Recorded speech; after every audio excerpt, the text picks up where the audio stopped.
Now let's take a look inside of the NFC South Division, and without question, this was the worst division in football this year. Not one single team with even a 500 record.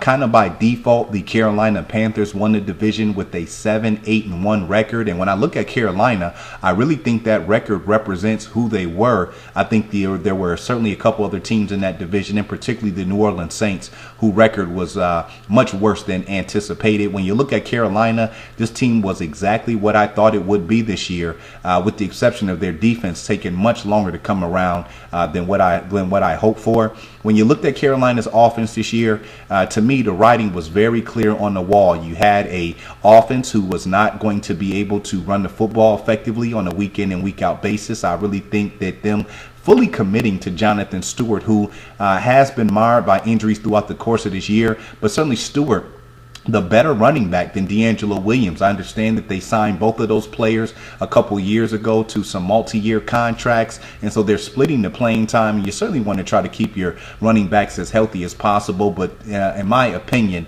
really committing to one guy over the other instead of trying to do the whole timeshare thing really works out to Carolina's favor, and I think that was evidence coming down the stretch run with D'Angelo Williams being out with an injury. He's a guy who's shown to be injury prone throughout his career as well, but once Jonathan Stewart got the starting job, didn't have to look over his shoulder or share time with Williams, and was able to stay healthy. Stewart, a very, very effective runner. But again, when you looked at the Carolina Panthers offensive line, basically halfway through the season, word got leaked out that there were times where they were playing with up to 4 unsigned free agents on that offensive line. And so all year long, Cam Newton under tons of duress, no time to run the football. Again, just not able to run the football effectively. And that's a lot of pressure for any quarterback in the NFL when you have that type of offensive line who can't help be productive, to help your running backs, I should say, be productive on the ground, as well as being unable to protect your quarterback. The other piece of the wall that the writing was clear on to me was at the wide receiver position, basically the receiving the passing targets that Cam Newton had. Look, when you looked at what Carolina lost in the offseason, you're talking about Steve Smith. We all see the great things he was able to go out and do with Baltimore. You lose Brandon LaFell, who ended up catching a touchdown in the Super Bowl and was on that Super Bowl winning team with the New England Patriots. Enter the equation much older, slower veterans like Jericho Cotchery, Jason Avant, guys who were really kind of the third and fourth options on the teams they were prior. That was Cotchery coming from Pittsburgh, Avant from Philadelphia, but again, older guys, slow, not able to get any type of separation from defenders when they're out running routes. And that really only left 2 passing options. We're talking about rookie Calvin Benjamin, who without question was one of the most outstanding rookies. Another great rookie in this wide receiver class. He was up over 1,000 yards, 9 TD catches on the year. And then Greg Olsen has certainly earned his stripes. He now is a bona fide top 5 tight end in the NFL. Another great year for him too. But when you only have 2 options to pass the football to, really makes it much easier for defenses to scheme against you. And so to me, all in all, again, this Carolina Panthers offense was exactly what it was. I think there is no doubt about it that the Panthers winning this division this year was certainly a luxury. You look on the defensive side of the football, and certainly it was Carolina's secondary that had some trouble coming around. If you look at what Carolina was able to do the year before, it was really that aggressive front 7 that allowed that secondary some flexibility to be a little bit more opportunistic and take advantage of some poorly thrown balls or balls being rushed because so much pressure was coming. When you were talking about having the tandem of Charles Johnson and Greg Hardy, we all know that Greg Hardy missed the entire season due to off the field issues. Certainly put a lot of pressure on Charles Johnson, kind of allowed for offensive lines to focus their attention more to him. But you still did have in the middle there, second-year defensive tackle, did a great job. We're talking about Star Luatelli. And then also you had back there Luke Kelce, who was coming into this season as the defensive player of the year. And so Kelce continued to play at a high level, Pro Bowl again, flying all over the football field, certainly showing his propensity to be able to stop running backs on the ground, a sideline to sideline linebacker, also able to get it done dropping back in the pass coverage.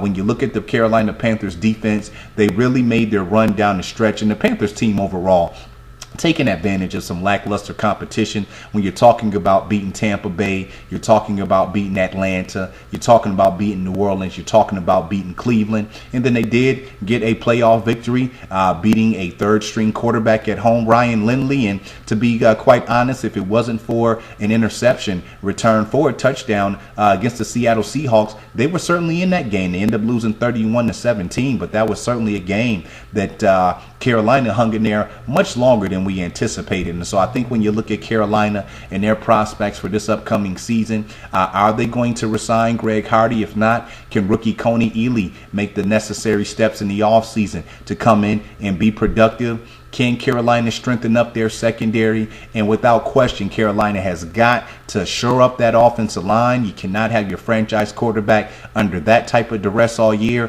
Carolina also has to go out and get Cam Newton some better weapons in the passing game. That's one thing I can say that, in my opinion, Carolina has failed miserably, and that's surrounding your franchise quarterback with some big-time weapons. You have Calvin Benjamin. You have Greg Olsen. If Stewart can stay healthy, you have a running back. Shore up your offensive line, address some better skill position players, get that secondary in order. Carolina should be able to contest for a division title again. At 7-9, you had the New Orleans Saints. Tumultuous year for this team. I mean, nobody's seen this coming.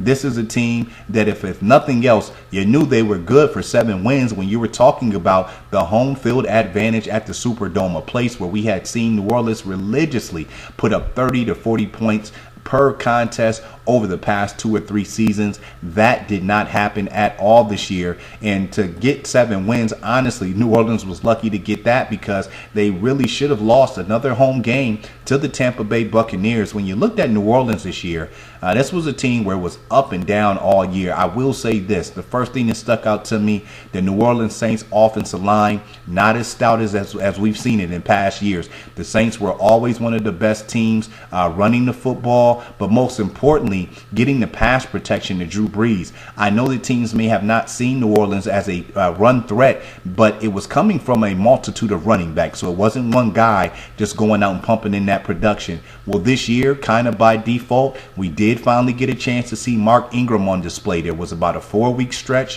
where Pierre Thomas, Robinson, the other running backs who were getting playing time for New Orleans, both of those guys were out hurt. And when that happened, New Orleans put the full workload on Mark Ingram. The guy did an excellent job showing that he's able to carry the football 20 to 25 times per contest, up over 100 yards. And it really gave the Saints a new dimension that they really hadn't relied on. It allowed for Drew Brees to utilize play action pass. Brees still one of the most accurate passers in the pass, accurate quarterbacks in the passing game. And people didn't realize it, but allowed that horrible Saints defense to get some much needed rest, put some long extended drives together, really wear teams out coming into the fourth quarter. Well, what you seen was, as soon as those other 2 running backs, we're talking about Thomas and Robinson, back healthy, Sean Payton went back to more of a pass heavy approach, and it really ended up coming back to haunt New Orleans, because again, that offensive line just wasn't in the position it had been in past couple years with 3 or potentially 4 Pro Bowlers to create the protection. I've seen a lot of games, and particularly the game that broke New Orleans back this year in week 16 was playing at home against the Atlanta Falcons, and I seen the Falcons defensive line really dominate the Saints in the trenches. And so Drew Brees, Jimmy Graham, he had battled a shoulder injury throughout the course of the year. Rookie Brandon Cooks, who was certainly a nice weapon, showed his talent. He was lost for maybe the last 8 games, and from there you had Kenny Stills at receiver, Marcus Colston, still an effective player in the middle of the field, but he's getting older. He slowed down some coverage, able to really stay stride for stride with him. And Drew Brees, certainly, I mean, when you're passing the football, 40 to 50 times a game, you're certainly going to have some turnovers attached to that. And you like the 33 touchdown passes by Drew Brees, but 17 interceptions, absolutely unacceptable. When you look on the defensive side of the football, we don't have to spend much time there. Plain and simple, this Saints defense was horrible this year. I don't know what defensive coordinator Rob Ryan is doing over there, but he's got to get that unit together quickly. I will tell you this much: if that Saints defense plays anywhere near as bad as they did this past season, he may not even make it through the entire year. unable to stop the run, unable to get pressure, inconsistent. That Saints defense may have showed up maybe 3 times all year. I mean, absolutely pathetic. To make matters worse, their free agent pickup, Jarius Byrd, safety for the Buffalo Bills, he went out early in the season with a year-ending injury, unable to contribute. Much needed, because it's just unexplainable how the Saints defense played so bad. And so, again, when you have a defense who can't stop anybody, you have an offense that wants to be pass heavy, not a good combination. Sean Payton, the New Orleans Saints, they still have some nice pieces in place, but without question, they've got to get that defense better. I think upgrade that offensive line a little bit. And look, things change from year to year. Teams do get smarter. Defenses get better. These defensive players become more athletic. I know that Sean Payton and Drew Brees like to air the football out, but if they do decide to re-sign Mark Ingram, they may want to rethink tweaking their offensive strategy just a little bit. Next, the Atlanta Falcons at 6-10, and you've heard me say this time and time again about Atlanta, a team that really struggles running the football. And as much as I like Matt Ryan, as much as I like Julio Jones, Roddy White in that passing game, they really missed tight end Tony Gonzalez this year. I think it was a reality check for them. Gonzalez had been averaging anywhere from 80 to 85 catches, maybe 700 to 800 yards, 8 or 9 TDs, big time threat in the red zone, big time safety ball for quarterback Matt Ryan. And without him there, defense is able to really focus their coverage in on the outside without having that threat in the middle of the field. And let's face it, throwing outside the numbers, a much tougher throw than throwing inside where the coverage is not as tight. And so, you had Steven Jackson back there. I like Atlanta going out and getting rookie Devonta Freeman, but Atlanta, a team just unable to run the football. And when you're one-dimensional, again, it makes it much easier for teams to prepare for you. To make matters worse, Roddy White certainly shows that he's getting up in age a little bit, battled some hamstring and ankle injuries, missed about 4 games, and then coming down the stretch run, Julio Jones, who had another outstanding year, very exciting player, certainly establishing himself as one of the premier wide receivers in the NFL.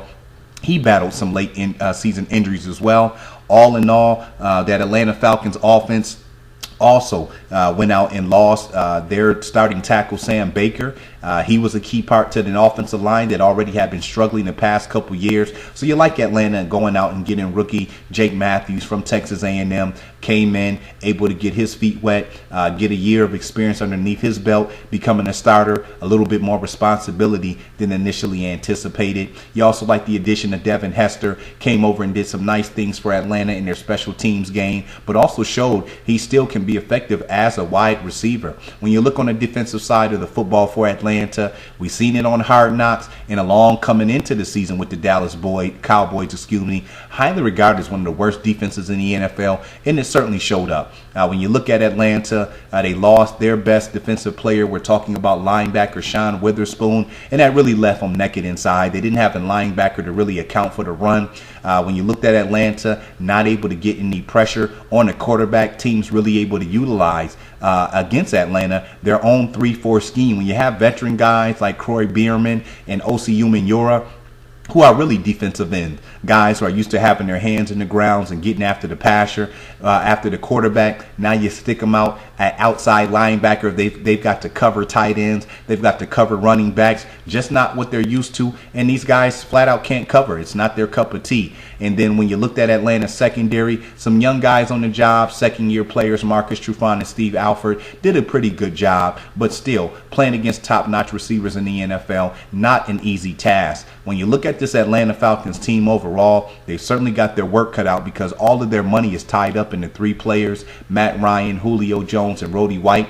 Not quite sure if Atlanta is a place where free agents are willing to come, considering how much money that they can cash in on in other places. But when you look at this Atlanta Falcons team, they still had an opportunity to win the division as bad as they played before getting throttled the last game of the season at home against the Carolina Panthers. I think now with new head coach and Dan Quinn, got his work cut out. You got to get that defense in order. That's the number one thing that they have to be focused on. We all know that Quinn did a great job being a part of building up that Legion of Boom defense out for the Seattle Seahawks. He's got to do the same type of things here in Atlanta. The Falcons also have to continue bolstering up that offensive line, figure out a way to run the football. Rounding out the NFC South division, it was the Tampa Bay Buccaneers at 2-14. The bottom fell out early here for Lovie Smith and his group, never able to rebound. Not enough leadership in that locker room. A mix and match of players that really didn't fit together. When you look on the offensive side of the football, they went out, spent some money on free agent quarterback Josh McCown. Inconsistent his first couple games. He goes down early with an injury, misses about 9 weeks of action. Running back Doug Martin, who was your starter, he goes down with early injuries. He's battling injuries all year. You bring in Logan Mankins from the New England Patriots to help bolster your offensive line. He comes over. He gets injury. He's not at 100%. So, when you looked at those key things, your quarterback, your offensive line, your running back, not a good recipe for success. Look, unable to run the football, unable to pass protect, a quarterback not able to get the football out of his hands quickly into his primary targets. It took Tampa Bay quite a while to get their first win of the season. Some bright spots that you did see there, obviously rookie Mike Evans from Texas A&M. Again, another precious gem in this great class of rookie wide receivers, up over 1,000 yards, 11 TD catches. Young guy certainly has a bright future ahead of him. Vincent Jackson certainly showed some flashes, but he's slowing down. He's on the tail end of his career. When you look on the defensive side of the football, this was a unit who got hit hard early by injuries. We're talking about losing starting defensive back Mike Jenkins. Gerald McCoy misses some valuable time. We know he's probably their best defensive player, along with linebacker Levante David, who had a pretty decent year. Things not going well for Tampa Bay. They decide to part ways with their second-year player, Mark Barron, who they drafted the year before from the University of Alabama. Deshaun Goldson continues to be not playing, I should say, at the level that we've seen him playing out in San Francisco, where he was a Pro Bowler. And so when you look at this Tampa Bay Buccaneers team, I think that their best bet would have just been going with second-year guy Mike Glennon. He played well enough his first year. I understand you bring over McCown, but once Glennon got in there, certainly showed that he's a more capable quarterback than McCown. When you look at this Tampa Bay Buccaneers team, a lot of questions that need to be answered, and I think it starts with trying to find some leadership for this team.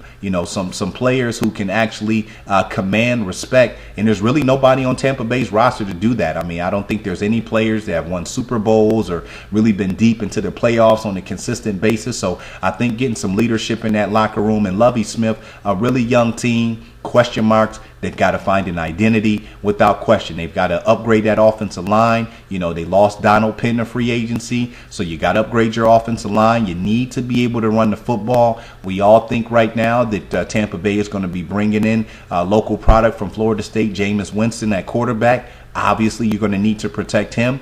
And then you got to look at the wide receiver position because, again, Vincent Jackson is getting up there a little bit in age. On the defensive side of the football, I think this is a group that just needs to get back healthy and regain his confidence. Look, when you have some guys over there like Leslie Frazier, Lovie Smith, guys who have had a ton of success in the NFL building up defenses, they've just got to find the right players to fit that scheme. And so we've seen their defense play a little bit better coming down the stretch run at the end of the year. I think Tampa Bay is certainly a team with a huge question mark over them as to what they're going to be putting out on the football field for the 2015 season.